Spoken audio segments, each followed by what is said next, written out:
Despite these developments in probability sampling for government research, the commercial pollsters continued to rely on their quota samples throughout the decade.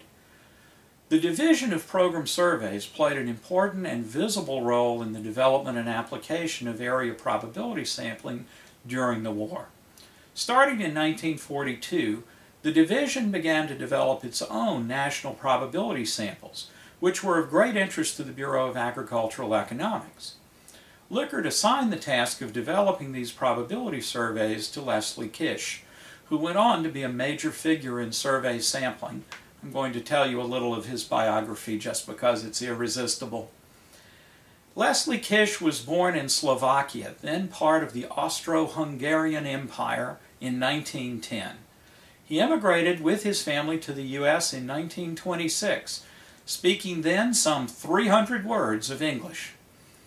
His father died a year later in 1927, and Kish became the primary wage earner, finding a job as a lab assistant while finishing high school at night, and subsequently entering the College of the City of New York's evening program, which he only gradually completed. In 1937, Kish joined the International Brigades and went to Spain to fight with the Loyalists against the Nazis.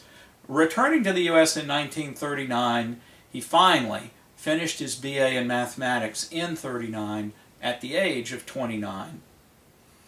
Kish joined the Division of Program Surveys in 1941, where he worked on sampling issues, though he spent most of the war as a meteorologist in the Army Air Corps, as he put it, again, still fighting the Nazis. Among Kish's accomplishments at program surveys was the development of a method of objective respondent selection within households, removing one of the last non-probability elements from area probability sampling. I'll say more about Kish's contributions later, but one that deserves mention in this biographical sketch is his development of the Summer Sampling Institute for Foreign Statisticians, which he developed in the 1960s at Michigan. This program over time has trained hundreds of statisticians from around the world in the techniques of probability sampling, contributing hugely to the spread of reliable probability samples in agriculture, economic policy, and public health. Kish also played an instrumental role in the development of national probability samples after the war, a point we'll turn to in a moment. During the war years, program surveys developed a national sample of farms, improving on previous methods of selection which tended to favor larger farms and thus bias the sample.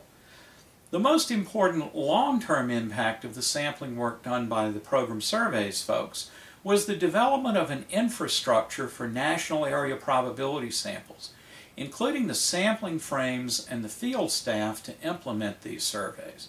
This work was exploited and developed further during the war in the research done on war bonds and other financial issues, in addition to the standard agricultural surveys. As the theory and practice of area probability sampling matured, it called into question the use of quota sampling by the pollsters. In late 1944, George Gallup was called before a congressional hearing into the biases of the Gallup poll. Gallup had underestimated the Democratic vote in both 1940 and again in 1944, and recall, he was 6 points low in his triumph of 1936 as well. Congressmen, not entirely motivated by statistical concerns, wanted to know why Gallup had underestimated the Democratic vote in 2/3 of the 48 states. The issue was complicated by Gallup's use of a complex and opaque set of weighting procedures intended to capture turnout, trend, and local effects, including interviewer effects and which field offices Gallup considered more or others less reliable.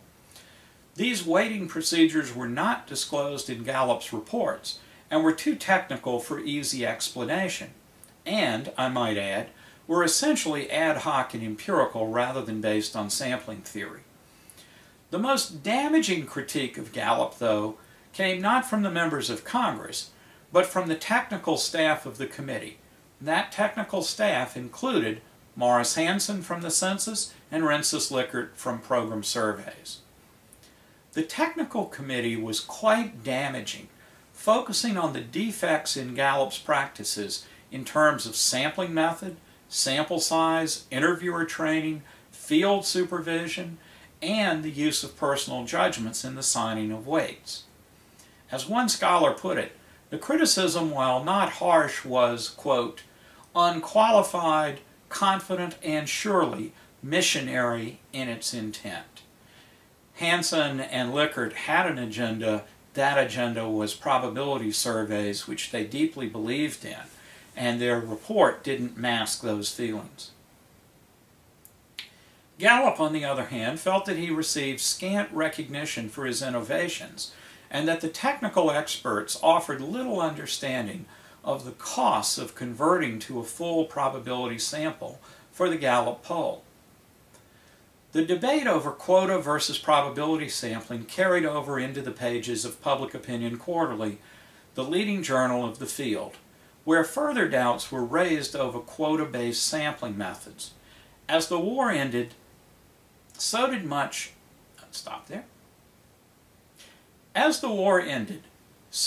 of the survey programs within the government. Congress ended funding for virtually all survey research programs, winding down the Division of Program Surveys in 1946, one of the last to go. This left the social scientists who had moved into government research during the war with little option but to find new homes for their research programs.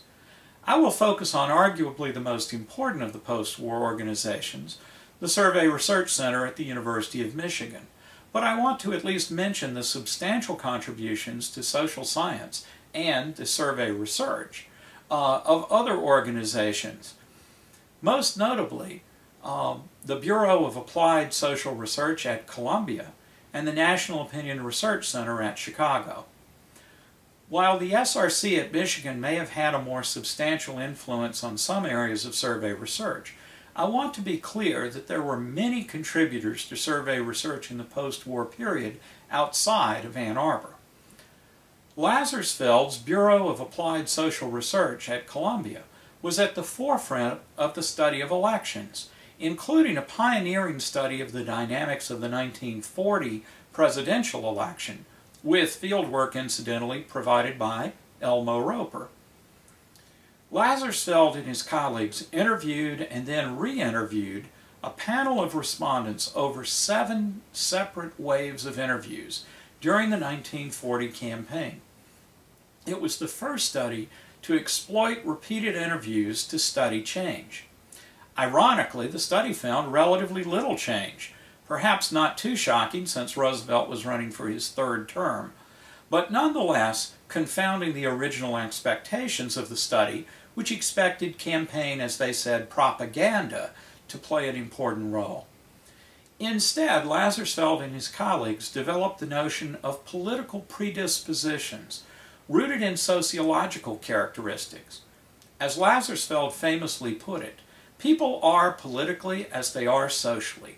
Social characteristics determine political choice. Later work by the Columbia scholars further developed this sociological theory of voting and included an early study of congressional elections in the 1950s and the first book on formal models of social behavior also in the 1950s.